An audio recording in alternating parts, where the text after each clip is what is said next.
Once again, March confronts us.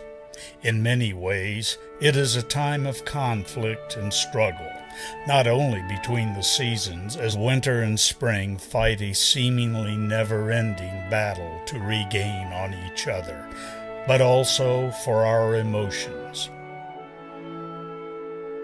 By now, most of us have grown weary of winter, which seems to yield little but disappointment and discouragement at this time. And we have seen just enough of spring's promise to remember the joys and the things to come. Summer evenings in the backyard or on the porch, campouts and picnics, hikes across the prairie past blankets of emerging wildflowers. We even see the stores changing their merchandise to accommodate these activities, which only adds more to our excitement. Then winter returns, another cold and snowy night or a dingy, dark morning. Yes, another cruel trick on our emotions as winter again refuses capitulation. Fortunately, as March's end approaches, we see more unmistakable signs of spring's emergence while feeling much less of a letdown. One of those signs is the trading of places between the birds of winter and those of spring. While we bid a farewell to our bald eagles, the dark-eyed juncos, trumpeter swans, ferruginous hawks, and rough-legged hawks, we welcome back so many more. Soon the long, silent prairies will reverberate with music as our songbirds fill them once again.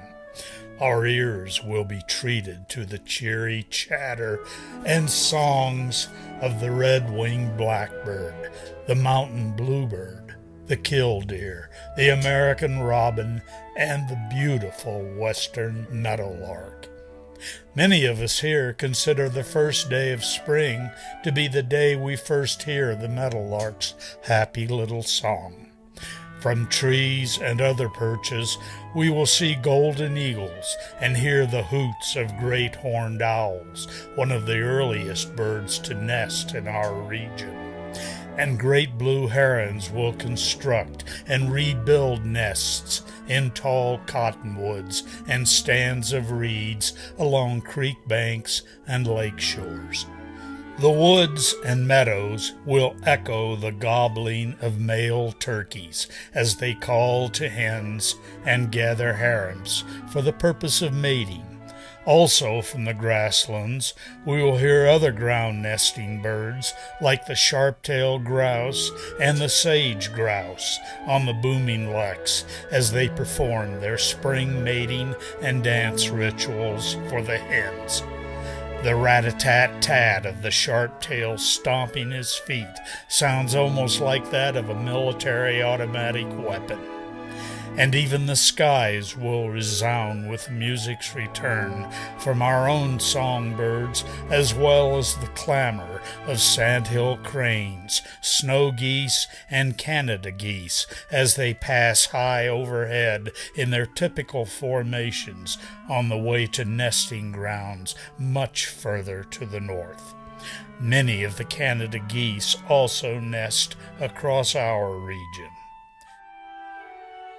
So while avoiding the disappointment that often goes with March is probably impossible, one can always remember and take heart in the words of William Wordsworth in his poem, "To My Sister." It is the first mild day of March, each minute sweeter than before. The redbreast sings from the tall larch that stands beside our door.